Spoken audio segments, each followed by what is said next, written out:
ارجوك يا دكتور شوف لي حل، ارجوك.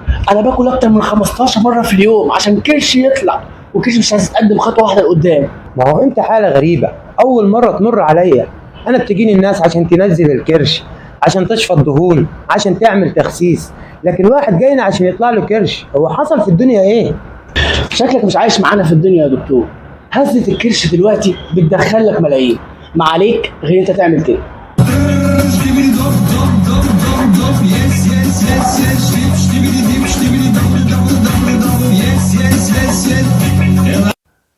تلف العالم، تشتهر، تفتتح اكبر المحلات، ومصر 7000 سنه حضاره تجيبك عشان تسوق للسياحه بكرشك. انت بتتكلم جد؟ يا دكتور انا بكالوريوس علوم، بس صدقني الحل الوحيد هو الكرش.